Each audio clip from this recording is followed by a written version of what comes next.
जी श्री संत अशोक जी, और बहुत सारे हमारे दर्शकों ने ये जानना चाहा है कि इस्लाम जिसे शांति का धर्म माना जाता है, आखिर क्या कारण है कि शांति का धर्म माने जाने वाले इस धर्म ने सिर्फ और सिर्फ आतंकियों को ही पैदा किया है, मनुष्यता को समाप्त करने का प्रयास किया है।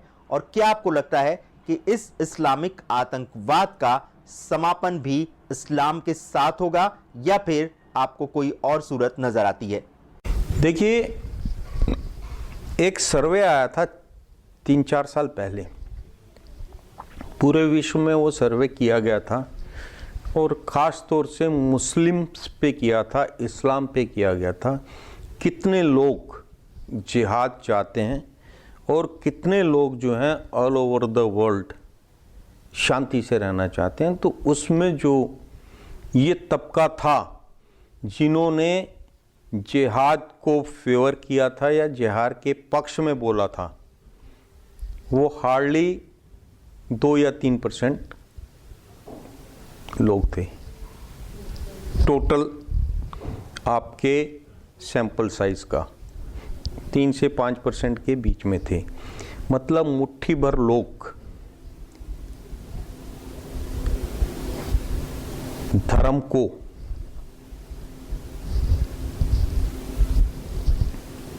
बदनाम कर रहे हैं और ऐसी हरकतें करके इस्लाम को बदनाम कर रहे हैं।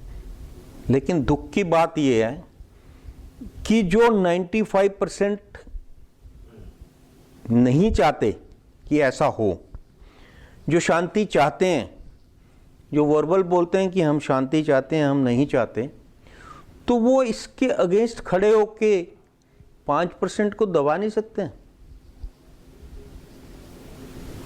ये बहुत दुख की बात है। और इसका जो है रिजल्ट क्या होगा? अब जो है विश्व में, विश्व के देश, उन्नतिशील देश इनको शक की नज़र से देखते हैं। इनको वीज़ा नहीं मिलता है, इनके कपड़े उतार के इनको चेक किया जाता है और अपने देश में इनके धार्मिक स्थलों को अब जगह नहीं मिल रही है। अगर हैं भी तो उनकी चेकिंग हो रही है प्रॉपरली। जी श्री संत अशोक जी, और पुलवामा में जो आतंकी हमला हुआ है और जिस तरह से हमारे सीआरपीएफ के जवान शहीद हुए हैं, ये बहुत शोक का समय था। लेकिन देश की सबसे पुरानी पॉलिटिकल पार्टी कांग्रेस ने तुरंत इस पर राजनीति करना प्रारंभ कर दिया और उसने तुरंत मोदी जी को घेरना आरंभ कर दिया। हमारा आपसे प्रश्न ये है कि इस प्रकार के दलों के विरुद्ध भी क्या सर्जिकल स्ट्राइक की एक बहुत बड़ी आवश्यकता महसूस की जा रही है? क्योंकि देश में जो दुश्मन है वो विदेश के दुश्मनों से कहीं अधिक संख्या में है, और पहले देश के दुश्मनों से लड़ना अत्यधिक अच्छा होगा, तभी हम विदेशी दुश्मनों का सामना कर पाएंगे। आपको क्या लगता है कि इस समय पाकिस्तान से बड़ा दुश्मन हमारे देश में ही छिपा बैठा है, और वो कहीं सत्ताधारी पार्टी के रूप में है, कहीं नेताओं के रूप में है, कहीं राजनीति के रूप में है, और कहीं जयचंद जनता के रूप में? इस चीज़ पे मैं पहले ही भविष्यवाणी कर चुका हूँ कि माननीय मोदी जी जो हैं सिर्फ नेशनल लीडर नहीं रहे, वो इंटरनेशनल लीडर हैं। और ऐसे छुट भइयों की बातों का उनको जवाब नहीं देना चाहिए। ये तो उन्होंने उनको बोला है ना, उनसे प्रश्न जो मांगा है, मोदी जी को सिर्फ विकास की बात करनी है। हमारा प्रश्न ये है कि जो इस तरह की बातें जो भी दल कर रहे हैं, राजनीति कर रहे हैं, क्या आपको नहीं लगता है कि अब ऐसे लोगों पर भी बहुत सख्त कार्रवाई करने की जरूरत है? और पाकिस्तान से युद्ध से पहले ऐसे ताकतों से यहाँ पर युद्ध लड़ना बहुत आवश्यक है। देखिए, वो तो अच्छा है, मोदी जी ने सफाई अभियान जो शुरू किया था वो देश की गंदगी हटाने के लिए शुरू किया था, देश को साफ करने के लिए शुरू किया था।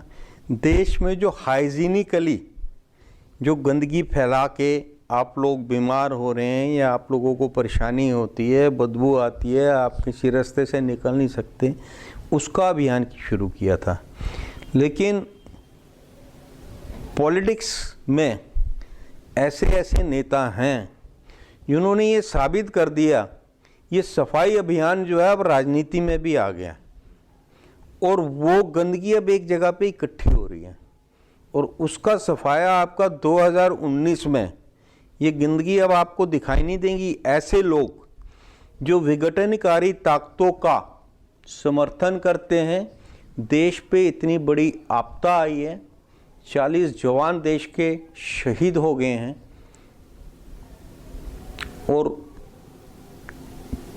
देश के साथ खड़े होके विघटनकारी ताकतों के अगेंस्ट लड़ने के बजाय अगर वो क्वेश्चन गलत करते हैं, मैंने तो सुना नहीं उन्होंने क्या बोला, मैंने तो माननीय राहुल गांधी जी का वक्तव्य सुना था जिसमें उन्होंने कहा था कि हम हर हालत में देश के साथ खड़े हैं। I don't know who is this person. जी, और जिस तरह से जो हाल ही में जो कांग्रेसी नेता बने हैं नवजोत सिंह सिद्धू, उन्होंने कहा कि कोई भी देश आतंकी नहीं होता, इस तरह से उन्होंने अपने दोस्त का बचाव किया है। देखो, दोस्त से पहले देश है। आप देखिएगा उस पिता का वक्तव्य, देखिएगा जिसका बेटा चला गया, उसने यही बोला है कि मैं दूसरे बेटे को भी भारत माँ की रक्षा के लिए देने को तैयार हूँ। और नवजोत सिंह सिद्धू उस दोस्त की दोस्ती को निभा रहे हैं ऐसे वक्तव्य देके। मैं तो इससे उम्मीद करता ही नहीं कि वो ऐसा वक्तव्य देंगे। अच्छे देशभक्त नेता हैं हमारे, लेकिन देशभक्ति के बजाय दोस्ती ना निभाएं और दोस्ती भी उससे जो देश का दुश्मन है। लेकिन वो तो अभी भी बचाव करते दिख रहे हैं पाकिस्तान का। और हमारा आपसे यही प्रश्न था कि क्या ऐसे नेताओं के प्रति, ऐसे नेताओं के जो इस तरह के, देखिए ऐसा है, आवाम में जो आक्रोश है उसको गलत दिशा मत दें। ऐसे वक्तव्य जो हैं आवाम को गलत दिशा देंगे।